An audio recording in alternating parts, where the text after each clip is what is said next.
talk about some more of the other guns, but I think our players are ready right now, so let's just jump into the booth. Here you have HyperGames on the left, Vitality on the right. And Benson, I think we're just going to jump right into the first round. We're just kicking it off right now. This is going to be, I believe it's a team deathmatch. Yep, it's going to be TDM to kick things off.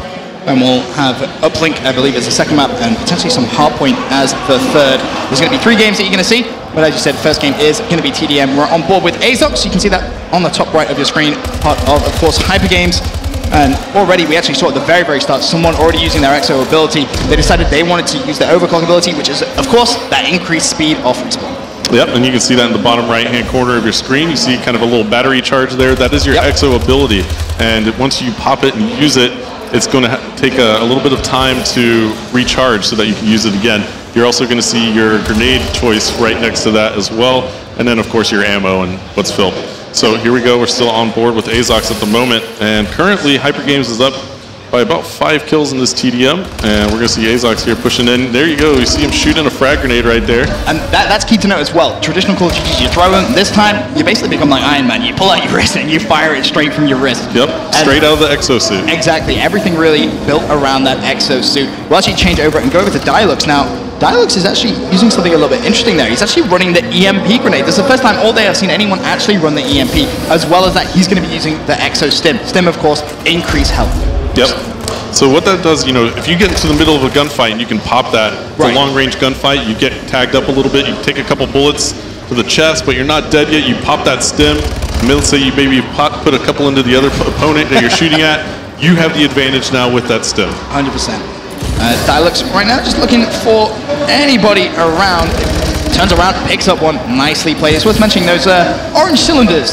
They are full of acid, so if you do shoot them and there's someone underneath, you're getting yourself a kill. We've seen some pretty comical moments, it's fair to say. Yeah, so just like we've had car explosions in the past, cars that explode, now you have big barrels of acid that you can shoot at, knock down, and kill enemies with. So it's, we've seen a few people get taken out that way, and it's pretty raw. Yeah, it's interesting, let's just put it that way. Carnage on your screen now from Vitality. He's just going to be playing a little slow. Trying to find someone, obviously, minimap top left of your screen. The gray arrows represent teammates, and those red dots, they represent the enemy. And as well as that, what you may see, if you do pay attention, is a little red blip.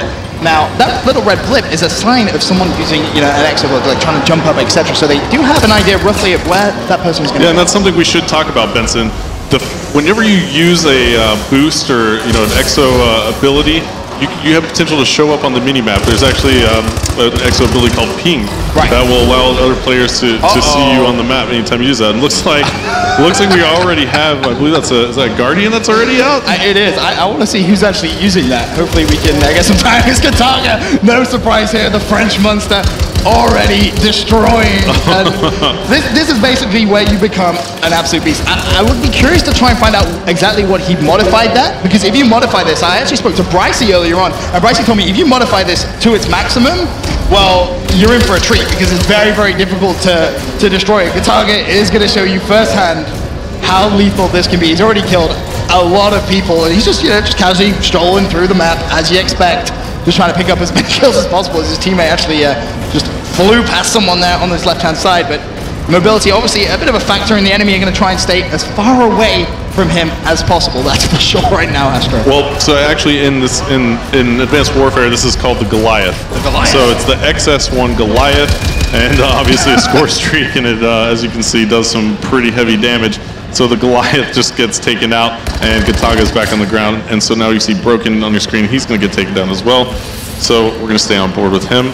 Obviously, Vitality, a bit of a hefty lead now, I think it's fair to say. Kataga managing to put a 20-point lead in after using that Goliath, and it looked like he was having a lot of fun. Kataga, one of the most well-known French players in the world, is well, never mind. He just got turned on. That was nasty. I don't think he expected him to miss that jump right there, but he did. So yeah, that's something you're going to see. You know, you really have to aim here in Advanced Warfare and see another kill go down. So it looks like HyperGames clawed back in a few right there, but now on the kill feed, you're seeing Vitality just running away a little bit more. So let's talk a little bit about the bottom right corner of the screen again. That's where your score streak is, and you can actually see a score streak meter showing you how close you are in that score streak. So we're on board with Kataga again, and he does have that Goliath equipped, and he's actually almost halfway there to pick it up, but he got taken down.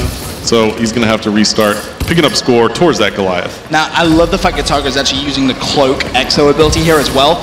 And considering how quickly he got that last Goliath, it wouldn't surprise me maybe if he's popped that, tried to sneak around, play to his advantage potentially, but may see him use it again. There's still plenty of time, 4 minutes 44, but obviously it is team deathmatch. It's kind of how all Call of Duty's been. It's first to 75 points. Unfortunately, Target does get shut down a couple of times. He's also using, I believe that's the EMP, sorry, the Semtex. Yep, that's a Semtex grenade he has equipped there. So I haven't seen him pop one of those off yet, but we'll see if he actually decides to do so. We're actually going to switch back over to Broken for Vitality. He's going to get taken down as well, and he's going to spawn back up. They are very close to winning this one. About 11 more kills left to go. They have a pretty substantial lead here, almost by 20 kills, Benson. Yep, Broken decided he wants to run the trophy system as his Exo ability, but again, yet to really see him utilize that. He's looking around, see if he can try and find anyone, but those red dots on that minimap show that he's the guy behind him. He turns. Can he pick up the kill? Yes, he can. Nicely done from Broken as he sees his teammate is going to try and work together, and that's something that we mentioned before the game actually started. Hashtag teamwork in this game is going to be so crucial. Yeah, and you can see right here, Broken's already calling something out to his teammates because he is in a gunfight. Believe it or not, he had to just stay there and lay prone. And now you see Riskin, his teammate, coming up behind, and they are going to try and pick up these kills with teamwork, and they do manage to get that. So 71 kills on the board for Vitality. Only 4 more to go, and they'll close this first map out. Riskin trying to finish it in style, potentially, as he's looking for just 3 more kills, and Vitality will pick up the victory, make that just 2 now. It's going to be close, surely anytime now. They're just waiting to finish it up. It's just an... Oh, I was going to say, I thought he was going to get here it comes. Whoever gets this one for Vitality will be on our final kill. Vitality convincingly took that TDM. Great game there, but again, this is uplink. So new game mode. Let's see how HyperGames stacks up, and I cannot wait for the world to see this, Benson. Yep, it's pretty interesting. Target's going to use that cloak straight away. Decides he wants to flick it back on, and that's the kind of strategy he was going for there on the left-hand side, but his teammate managed to pick up that kill. However, someone has managed to pick up the ball from the other team. It's going to be Azox. Azox with it. He does go down now. The first thing to note in uplink, hashtag, you pick up that ball, you immediately lose the right to have a weapon. However, you do get a big old chunk of armor. You have 2 choices. You can pass the ball to a teammate, or you can throw it, or you can try to jump it straight in, as Carnage just did that. Oh, sorry, as Azox just did. We go over to Carnage. Nicely played. As Vitality now with a 2-0 lead. That was a great initial score, and as you said, you jump in, you get 2 points. Yep, and Dialux from HyperGames tried to make a move for that as well, and he actually got taken out right as the ball respawned, and now you see Riskin from Vitality with the ball in hand again, and he's got an enemy right in front of him. He's going to try and ditch it. No, he didn't. I was about to say his teammate had his back right there, and that's what we're talking about in uplink. You have to move as a team here to be successful, and we're going to see that Carnage now is back in his spawn. It looks like he was trying to switch something up in his class, so he's going to be moving along now, and it seems like we have the ball in Azox's hand now for HyperGames. And one of the key things to note as well is he just popped his overclock. Yeah, so he's gone for that speed boost all the way around that right-hand side. You see just that increased speed that he's going to get. Unfortunately, does get shut down. But one of the key things that you can actually do if you have the ball, which is what we saw earlier on, is if you throw the ball at an enemy, they will catch the ball. So you automatically have the advantage going into a gunfight. We've seen some sneaky plays just like that earlier on, and it wouldn't surprise me if we caught some potentially on stream this evening. Right now on board with Broken. Player to his right does fall, just picks up the assist. However, it is Vitality with that 2-0 lead. Yeah, so let's explain that one more time. So what, Benson, you were saying is when you throw the ball at an enemy, they catch the ball and lose their right to a weapon. So if you can actually, let's say, sneak up on somebody, or you catch them from the side right as they're turning on you, you just throw the ball at them, make them catch it, they lose their gun, and you just take them out. And the melee attack as well. If you do have the ball, don't worry, you're not at a complete disadvantage. You can still melee, and we've seen some pretty interesting takedowns with the ball in hand. They've been quite entertaining. Carnage, though, he does have it in hand. He's very weak. He's lost all of his armor, but he has just managed to escape. He still has his Exo ability ready to use, but he's going all the way around the outside. He's so one-shot, finally goes down. Some good defense comes in, but there, on the left-hand side, you may have just caught it. The tidal wave is coming in, and Carnage decides he wants to push the far right-hand side. He wants nothing to do with that. Oh, and I don't know if Carnage knows. I don't know, does he know? Yeah, well, here we go. Oh, the melee attack, no! He was trying to show up a little bit right there, and I think we're good to go. With Methods on your screen again, he's going to be pushing that ball. It seems like it's about in the center of the map right now. That's actually pretty close there to the HyperGames goal. Dangerously close. So they need to clear that out. Do some good defensive plays on this left-hand side. Methods isn't going to be able to pick up the kill. He does go down. That's 3 players down, actually, so they could be in some trouble here. However, nicely played by Maxi. He picks that up, and it's kind of like football, right? Or American football. You just have to put yardage on that ball. We've seen many plays on defense, if the ball's in their own base, just pick it up and throw it. Just get rid of it. Make the other team track back and try and make some plays. But this is a nice play from Maxi. Oh, if he didn't manage to get a bit of a boost in midair, he may have been able to get 2 points, but that ball is down. Yep, and so just short of the goal there. And now Maxi's going right back for it. The ball hasn't even been moved. Can he actually just do this? Oh no, but look at this. Vitality's actually playing a bit of strategy right there. They just took all of HyperGames out in their base, and now it looks like they're trying to move the ball. Look how close that ball is. And it's worth mentioning, this is a ball, Astro. It will bounce. If it hits the floor, it's going to roll, it's going to bounce. And there you see Ruskin doing exactly what I was saying earlier on defense. Pick that ball up and just try and put as many yards on that thing as you possibly can. Yeah, but the problem right there is that he threw it straight at a wall, and it came bouncing right back at him, so you don't want to do that. But here we go, Ruskin now with his teammates from Vitality. They're pushing up the right side of the map here. He's going for that melee. He doesn't manage to get the melee, but he does get some cover from his teammates before falling. And now we got Carnage pushing up for that ball once again. Let's have a look. Carnage has his teammate with the ball, and Ruskin throws it in.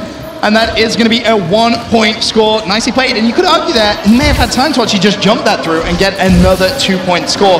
The enemy, meanwhile, have managed to get the ball, and it is method. So this is the throw spot that we've seen so many players do, but he's decided he doesn't want to go for it. Moves, and, well, that's a swing and a miss. That's kind of embarrassing. He's going to have to chase that ball, pick it back up. Oh, my God. I think Message is still getting used to the trajectory of the ball. How not to throw the ball in upflink right there with that, moving on. It's gonna take some getting used to get the exact arc of the ball and kind of its play on the gravity in the game. But you know what? We've seen some players actually do brilliantly today by figuring that out and throwing some nice arc shots. And there you see another score come on the board, and that's actually coming from HyperGames. That's going to be a toss-in for 1 point. Yeah, halftime 3-1. Now it's worth mentioning, after you do score, the ball just goes up into the air and back to its initial drop-off. So after you score, you do need a setup. Because you can't all be in the enemy base, because then if someone sneaks through from the other team, they're going to pick up that ball, run, and get an easy point in return. So you do have to be making sure you cover the spawn point of the ball as well. That's something which is really crucial, and I think a lot of teams sometimes forget. They get a little bit too excited, they push straight for it, and then all of a sudden the other team picks it up, and they get a score right back. Oh, middle map control at all times is definitely important here in uplink. So here we go. We're on board with Broken now. He is going to be pushing up the right side of the map. And it looks like the ball's gotten tossed a little bit off the break. Doesn't look like it went very far, so both teams still fighting for that positioning, trying to get this ball out of the center of the map. And there you go. Vitality does manage to get control. It's going to be Carnage, who's moving quickly. He went for the beat. Can he just go for this? So close. He kind of was hesitant right there. Did he want to actually keep trying to melee, or did he want to just go for the score? Eventually, just went for it. Unfortunately, just a little too short. Dialec's trying to get some yardage on the ball. He goes down. And straight off respawn, he needs to try and make some defensive plays, but not going to happen. And there you see the ball go straight up and back to its respawn point. Another 2 points for Vitality. Nicely played Gataga. He's using that cloak. And now you see on that bottom left, of course, the bar's fully empty. He has to wait for that to recharge, but he picks up one. He's going to find the second. Azox, meanwhile, he's going to try and jump it, but denied once again. And that's the tough decision there, Hastro. You have to decide whether you want to throw it or go for the jump. And sometimes when you decide to go for the jump, you do just get shut down. Yeah, it seems like Vitality's getting a little greedy going for the jump in every time when they could maybe potentially just toss it in. But let's see what we can do here with Azox on our screen. They are down 5-1 now. So they are going to have to try and go for some ambitious jump throughs. And he gets taken down. So I think it was Carnage actually for Vitality. So ball in hand of Azox now for HyperGames, and he's so close. And there you go, 2 points to HyperGames. Nicely played. Now they just need 1 2-point score, and it will be tied up. And it's worth mentioning, if it is a tie at the end of regulation time, it actually goes to stopwatch. Now, some of you may be familiar from stopwatch. That was actually implemented in Black Ops 2 in Capture the Flag. Any of you that aren't sure, we'll explain if it goes to it. Yeah. Here we go, balls in hand of Carnage again. If it goes to overtime, we're going to have a little surprise for a lot of the older Black Ops 2 CTF players, because it's very, very similar. Right now, Phylux has the ball in hand. He's been tagged up, but he goes to the boost jump. Nearly gets away, but the ball bouncing on top of the roof. It is still in a capable position, but Dialux now needs to try and pick up this kill. It's Carnage. He's just managed to jump. He goes for the boost. 2-point score. Nicely played. Ball will go back to its original point. Vitality now 7-3 in the lead. And Hastro, it's looking very, very good for Vitality. Yeah, and he does have that EXO overclock available to him right now, but he didn't pop it on the way to the ball, which he you know, probably should have. Yeah, it just gets you there that little bit quickly, gives you that speed burst. Really does help out quite a bit. Carnage trying to carry the ball out of enemy territory. Gonna happen. And a lot of players still, I think, trying to get used to hitting LB for that extra ability. There's another wave on the right-hand side. Carnage is gonna have to try and think, but oof, luckily doesn't go that far inland, so he's okay. Pops the speed boost in the water. Decides to quickly rethink but look about at what falls at his feet. Some candy. Some beautiful candy. It's the ball. And he's still got that overclock speed boost pumping for him, but unfortunately gets taken out from the side. And here we go. Maxi now with the ball, making a move up here to the left side, and he gets smoked. So it's just kind of back and forth here for both these teams. They're both being very aggressive with the ball. I'll say that much right now. It's very much less tactical and much more running it as fast as they can. Trying to just sneak through enemy lines, but there always seems to be that one goalie kind of roll. But that's a nice boost from Gataga. Nearly manages to get that 2 points. And again, you have to say you could have thrown that mid-air. You can do that. Obviously, yeah, you do have to take account, as you mentioned earlier on, the gravity of the game, so to speak. You don't want to throw the ball in a dip shy, as we saw earlier on. You want to make sure you do secure that 1 point. Ball still in a nice position for Vitality. If they can try and pick that up, Gataga up top needs to pick up the kill. Does so. His teammate, not able to pick up that ball. It has actually reset, so it's back in the center. Meanwhile, Gataga trying to do some slaying ability. He managed to pick up a couple of kills in quick succession, but the ball has been picked up now by the opposition. Yeah, and now you see a little bit of a toss there from Azox. I think Azox actually was tossing that ball before he died. He was actually just trying to get it to progress up the map a little bit, and there we see another toss, and you see how the ball kind of bounces around a little bit. So Gataga gets cleaned up, but Vitality certainly defending very well here. They're up 7-3. They're just trying to push that ball up across the map, make sure that they don't have any kind of threat from HyperGames. With about 30 seconds left to go, it's looking pretty good for Vitality. Yeah, I think it's going to be pretty much impossible at this point for them to lose this map. Ball down once again, and it's Carnage who's done a lot of the work. Gataga, he does have the ball. He's just going to try and add some insult to injury. He tries to go for the throw, but does get denied from behind. Last 15 seconds, it's going to be GG pretty much from map number 2. Of course, we do have map number 3 as well, which I believe is going to be some hardpoint action. So hardpoint making a return, as we mentioned, as Maxi just got denied right at the last second. That was unfortunate, I think is what I'd say. Yeah, absolutely. And there's your final score. It's going to. I love Riot. So we have a few maps to show here at Gamescom, and of all of them, this is the one that I prefer the most. Why do you like it so much? I don't know. I just think it's so clean. It's such a clean map. You know, you have certain areas that are very defined. Like right here, we're inside. This is takes place, I believe, in a Baghdad prison in the future, and this is just the middle part of the map. It's mid, right? You have top mid, bottom mid. You have certain areas just right inside. It's not too big. This is a very close quarters map, and you have these spaces that just put up for good game fights or gunfights, and I love watching it. So you may have actually just seen that on board with Ruskin, that kind of circle that was bouncing off. Oh my goodness. That was actually the exo ping that he's using. So he's trying to switch things up, but he's actually also on a bit of a rampage. Finally, he does go down. He picked up that UAV. That was a 400-point UAV, so not really implementing any differences to that, but he's only running 1 score streak. So what does that tell you, Hastro? It tells you he's implemented different things in that pick 13. He's probably going to be running 3 weapon attachments, possibly trying to double up on perk, maybe perk 3 wouldn't surprise me, potentially running scavenger. There's so many different things that he can possibly use that there really is just so many choices to customize your loadout to be whatever you want. Yeah, and the classes that they're using in this game mode right now, Hardpoint, is definitely a little different than what we just saw in the last game mode. So they've already made adjustments, and you see on the scoreboard right now that's still very close. It's 20-13 the hardpoint. Like I said, it's very hard to stay alive in the hardpoint right now. And what I like about that is the fact that the gameplay is just that much better because of that. You saw somebody popping a cloak right there inside the hardpoint. Now that's some other strategy. Sneaky. Trying to stay alive inside that hardpoint a little bit longer, you pop that cloak and see if you can just kind of rack up some points. And right as Dialux jumps in there, he gets taken out. Very, very close game so far, 29-15 points. That's basically, nothing's changed from hardpointing you maybe used to seeing back in Black Ops 2 at the same time on the hardpoint hills, the rotations, etc., etc. The only difference is the verticality, really, and that's all because of obviously the exoskeleton that has been implemented into Advanced Warfare. Glance at the scoreboard there. Yeah. No one really going too far off, I think it's fair to say, but and there we see try and get on that hill. Well, there we see a hardpoint rotation there. So this is going to be across the map, and you're going to see Carnage here, 14 Vitality, making a move for that. And he has that overclock ability on his exosuit, so he's going to be able to move very quickly across the map. He hasn't used it yet, but he did manage to jump inside that hardpoint contest. Didn't last very long right there, but his teammate Gataga is very close. And you see Gataga pops that cloak, picking up a big kill right there with that assault rifle. He loves that cloak, doesn't he? He's used it in all 3 game types, and he's used it very, very well. Yeah, he has. And that's really, really good to see. He's just not actually on the hill. He's more taking on that kind of anchor role, if you will. He's trying to hold the spawns and shut down one lane for the enemies. He picks up one, nicely played. Teammate cleans up the other kill, and Vitality have held onto this hard point for a very long time, but you can see that if you jump on that roof, you're technically in the hard point, Astro. So that's what you have to be thinking about now in hard point. It's changed drastically due to the new mechanics. Yeah, and in addition to that, a lot of people who played Hardpoint in Black Ops 2 remember that the score streaks were definitely what you would kind of go for in Hardpoint, right? You could bait the Hardpoint out a little bit. You could, you know, kill somebody off in the Hardpoint, move into it, get the capture points, back out, let somebody else jump into it from the enemy team, kill them, push in again, get the capture points just once juggle again. the hill. So yeah, juggle. We called that juggling the hill or juggling the Hardpoint.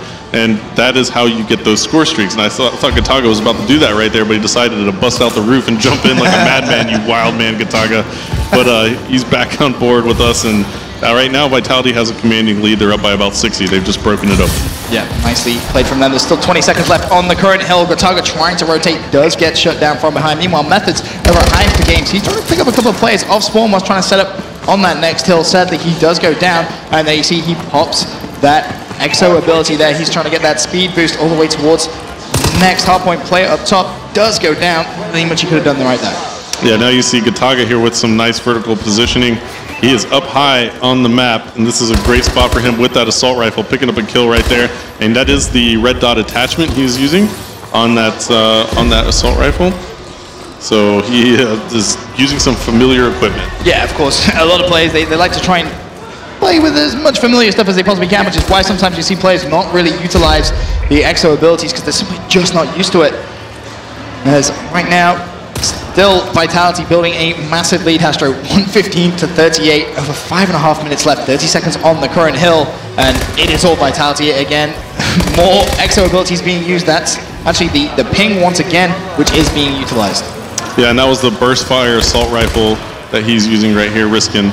So you get to take a look at that. This is, I believe this one's the 3-round burst. Don't quote me on that, but it has potential to be 4, but I believe it's 3. So that's what we're taking a look at right here. It's a burst rifle, and he is actually doing a solid job, even though he's kind of pinned in a corner at the moment. Now he's going to be making a move, and might not have been the best idea to come out, but he had to as the hard point has been moved around. So here we go. In this next hard point, we're trying to get into the action. Dialog's on your screen from HyperGames. See if we can try and break the hill because it is currently controlled by Vitality. Obviously, that red symbol on the hard point shows the enemy are in control. Vitality actually just did get 4 players down, so Dialog's with a bit of work to do. Shuts down 1, goes for the contest. There's 2 more players directly in front of him, but can't manage to clean them up. More players are being slayed by Vitality. They're just looking so good right now. Broken trying to pick up another one. He does pick up 1, but shut down from the side. And this now is just all Vitality at this point, Astro. Yeah, they're doing a damn good job of controlling these hard points. I don't understand what their strategy is. Maybe we have to adopt this very early on. We have to go back and look at this and see what they're doing. But here we go, back inside the jail area here. That's what I was calling mid earlier. It's kind of a busted out interior of a jail area. So that's where this hard point is, where it's rotated to. And you see the spawns are kind of outside around the map, but you can get to these very quickly. And look at Gataga. He could have gone there through the bottom, right through the mid of kind of that second floor, but nope. He's already realized that hard point is rotating. Very nice shots right there by Gataga. That was such smart play. Popped that cloak and then immediately got into a vantage point that he knew he could try and control the second hard point. The player behind him turns, does get shut down. That would have been very impressive if he picked up that kill, but sadly not. Riskin, meanwhile, he's using that ping once again. He's trying to get up top, but he's actually missed his jump, so he's going to have to try and redo. Managed to get up there, has control of the hill, and picks up a kill. Fantastic plays coming in from Riskin. Yeah, and Riskin is using that EXO ability. It is the ping ability. So what that does is if you pop that ping ability, anybody using a EXO movement, right? Like it could be a dash, a jump, it could be anything, will light up on the minimap as soon as they use that dash or jump. So that's important to know that if the other team is using that ping, you're going to be lit up on the minimap. Exactly that. Riskin, meanwhile, just got to try and rotate up top, and again, verticality. He's expecting someone to be there, and that was such good. Oh wow, Riskin Ruskin, please, if he gets the 3-piece, just do it for the fans. Oh, he runs out of ammo, but does manage to pick up an assist. He's also in a UAV, and oh, he picks up the 150. Can he find the kill? I thought for a minute there he'd actually picked up that kill, but Ruskin does go down. That would have been pretty impressive if I say so myself. Yeah, and you see it's kind of just more of a bloodbath now, and they're about 14 more points to win. 2 minutes left. I don't think we're going to see all 2 minutes here. Bataga just going off. Look, he's on fire. Picking up another couple right there, so let's see what he can manage to do to close this one out. 8 seconds left to go inside this hard point, and that's going to be Vitality with the sweep. Yep. Is anyone going to be able to contest it in the last couple of seconds? No, they're not. Bataga jumps